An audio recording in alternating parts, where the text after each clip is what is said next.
के लोगों के साथ में कभी कभी अन्याय हो जाता है और झारखंड को बदनाम करने का भी प्रयास हुआ है। कई बार इसमें गड़बड़ियां भी हुई हैं। तो प्रतिभाशाली छात्रों को न्याय मिले, कॉम्पिटिटिव एग्जाम्स में नकल करने की छूट दी जाए, ऐसी बातें उनके मुंह से शोभा नहीं देती। लेकिन आदिवासियों का नाम लेकर के जिस प्रकार से भारतीय जनता पार्टी टारगेट करने का कोशिश कर रही है, उनको ये शोभा नहीं देता। जो बोले हैं, बोलने के बाद वो सोच रहे, वो सोच कर क्यों नहीं बोलते हैं? बहुत लगता है आशा लकड़ा जी का बयान हमने सुना है, ऐसा लगता है कि उनका सीधा ध्येय मंशा रही कि कैसे उनकी बात जो है उनके राष्ट्रीय नेताओं तक पहुंचे। कुछ बातों को लेकर के सीधा सोनिया गांधी, राहुल गांधी और राष्ट्रीय नेताओं के बारे में कह दिया। ये अपने आप में जो है तिल का ताड़ बनाने वाली बात है। प्रतियोगी परीक्षा विधेयक 2023 को विधानसभा से पास कर दिया है, लेकिन इसको लेकर भारतीय जनता पार्टी लगातार अपनी आवाज को उठा रही है। भारतीय जनता पार्टी के प्रदेश अध्यक्ष बाबूलाल मरांडी ने स्पष्ट रूप से कहा है कि ये विधेयक काला कानून है। इसी मसले पर बात करने के लिए इस वक्त हमारे साथ मौजूद है कांग्रेस के वर्किंग प्रेसिडेंट शहजादा अनवर। बातचीत करेंगे और इनसे जानेंगे कि विधेयक को लेकर लगातार झारखंड की सियासत तेज हो गई है। बाबूलाल मरांडी ने काला कानून इस विधेयक का नाम दिया है, आप इसको किस रूप में ले रहे हैं? नहीं, बाबूलाल जी की अपनी सोच हो सकती है, लेकिन आज मैं झारखंड विधानसभा के सभी माननीय विधायकों को और विशेष करके माननीय मुख्यमंत्री जी को बधाई देता हूं कि उन्होंने इतना बेहतरीन विधेयक लाया। निश्चित तौर पर इससे प्रतिभाशाली छात्र जो हैं और वैसे लोग जिनका कोई गॉड फादर नहीं है, जो जनरल कैटेगरी में आते हैं, जो आम स्टूडेंट हैं, वैसे के लोगों के साथ में कभी कभी अन्याय हो जाता है और झारखंड को बदनाम करने का भी प्रयास हुआ है। और इस तरह की कई बातें आई हैं कि कई बार इसमें गड़बड़ियां भी हुई हैं। तो प्रतिभाशाली छात्रों को न्याय मिले, मेरिट को सम्मान मिले, इसमें कोई गड़बड़ी नहीं हो और इसके लेकर के अगर सरकार कोई विधेयक लाई है तो इसका स्वागत होना चाहिए। और मेरी जानकारी में देश के दूसरे राज्यों में भी इस तरह की बातें हुई है। इस वजह से बाबूलाल जी को इस मामले में आपत्ति खड़ा करना मुझे न्यायसंगत नहीं लगता। बाबूलाल मरांडी के साथ साथ भारतीय जनता पार्टी के कई विधायकों का कहना है कि जो विधेयक को यहां से पास किया गया है, ये झारखंड के अभ्यर्थियों के हित में नहीं है। आपको क्या लगता है इसको लेकर? क्यों हित में नहीं है? क्या प्रतियोगिता परीक्षाओं में, कॉम्पिटिटिव एग्जाम्स में नकल करने की छूट दी जाए? क्या कॉम्पिटिटिव एग्जाम्स में जो लोग गड़बड़ी करें उनको राहत दी जाए? ये अपने आप में बहुत हैरत अंगेज बात है। इस तरह की बातें समझ से परे हैं। क्यों इस तरह की बातें भारतीय जनता पार्टी के लोग कर रहे हैं? शिक्षा की गुणवत्ता के लिए और टैलेंट और प्रतिभा को सम्मान देने के लिए और जेन्युइन स्टूडेंट ही आगे आए मेरिट पर, इसके लिए अगर कोई इनिशिएटिव लिया है राज्य सरकार ने तो इसका तो अप्रिशिएट करना चाहिए, इसका स्वागत होना चाहिए।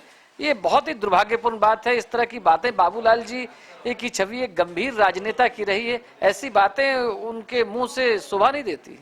आज भारतीय जनता पार्टी के कुछ प्रतिनिधिमंडल राज्यपाल से मुलाकात करने गए थे। लगातार उन लोगों का कहना है कि इसमें संशोधन की जरूरत है इस विधेयक में।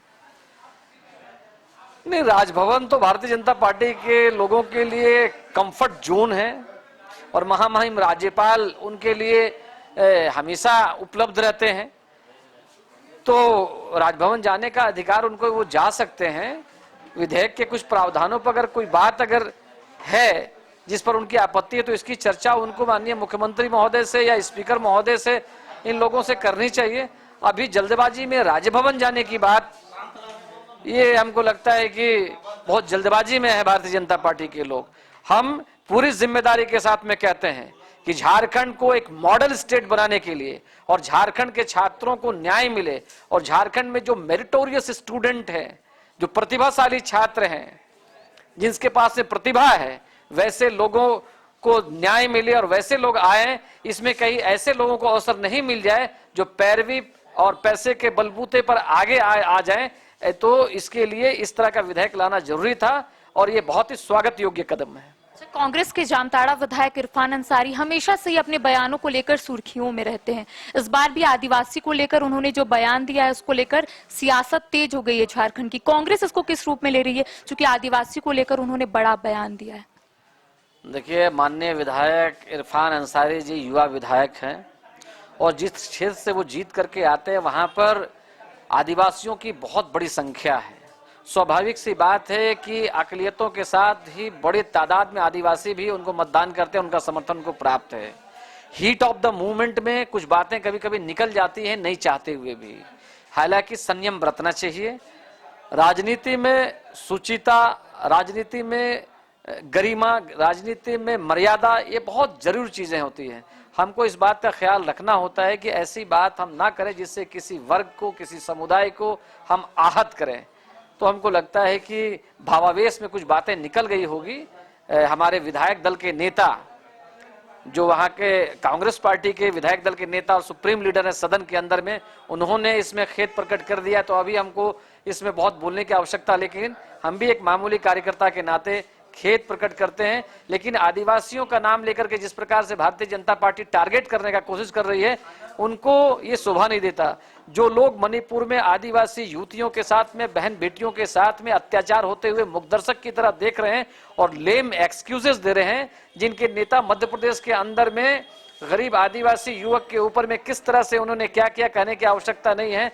वैसे लोग, और जो लोग कई बार महामहिम राष्ट्रपति महोदया का भी सम्मान नहीं कर पाते हैं, वैसे लोगों को आदिवासी हितों की बात करते हुए देखना ये अपने आप में बहुत हास्यास्पद लगता है। हमारे कभी किसी भी अधिकृत प्रवक्ता ने, और जो लोग इंटाइटल्ड हैं मीडिया में बोलने के लिए, या राष्ट्रीय नेता ने इस तरह की बातें कभी नहीं की है।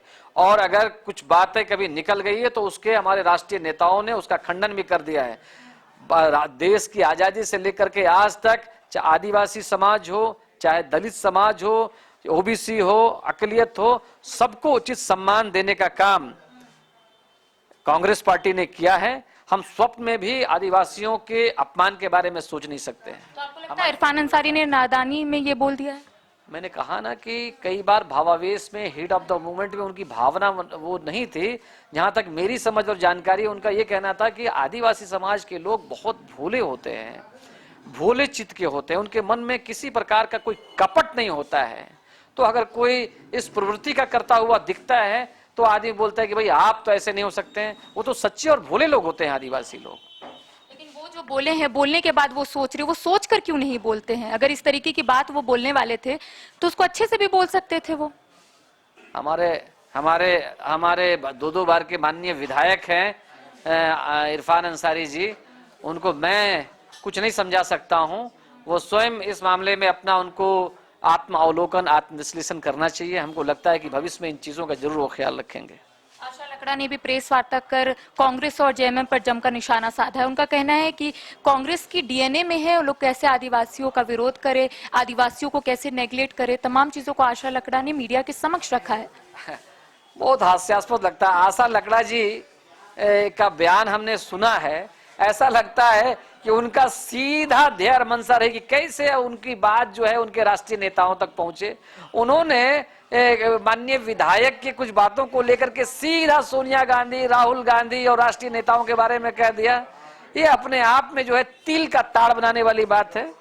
इस वजह से आशा लकड़ा जी अगर इतनी संवेदनशील हैं तो उनको तो यहाँ पर जुलूस निकालना चाहिए और पुतला जलाना चाहिए मणिपुर में जिन लोगों ने ये घटना की है उसके विरुद्ध में। और उनको राष्ट्रीय वो सचिव हैं, अच्छी बात है, झारखंड से आई हैं, बहुत अच्छी बात है, महिला यहाँ से आगे गई है, लेकिन उनको राष्ट्रीय नेताओं के सामने बात रखनी चाहिए कि भारतीय जनता पार्टी और भारतीय जनता पार्टी के जो सिरमौर हैं माननीय प्रधानमंत्री महोदय मणिपुर में कठोरतम कार्रवाई करते हुए क्यों नहीं दिख रहे हैं। क्यों वहां का जो मुख्यमंत्री है वीरेंद्र सिंह, वो क्यों उन्होंने पश्चाताप नहीं जताया, क्यों उन्होंने खेद व्यक्त नहीं किया, क्यों उसको बहुत ही हल्के और कैजुअल तरीके से लेकर के उन्होंने कहा कि इस तरह की घटनाएं होती रहती है, कोई गंभीरता उनकी बात में, वक्तव्य नजर नहीं आया। तो इस वजह से आशा लकड़ा जी का बयान जो है वो अपने पार्टी के आकाओं को खुश करने के लिए दिया हुआ बयान है, इसको हम गंभीरता से नहीं लेते। प्रतियोगी परीक्षा विधेयक को लेकर लगातार भारतीय जनता पार्टी सवाल खड़े कर रही है। इसको लेकर शहजादा अनवर ने कहा है कि अभ्यर्थियों के हित में है। साथ ही साथ कई मुद्दों को लेकर हमने इनके साथ चर्चाएं की। आपने सुना कि इनका क्या कहना था। फिलहाल मुझे दे इजाजत, सहयोगी कौशल के साथ करिश्मा सिन्हा, न्यूज बाइस्कोप, रांची।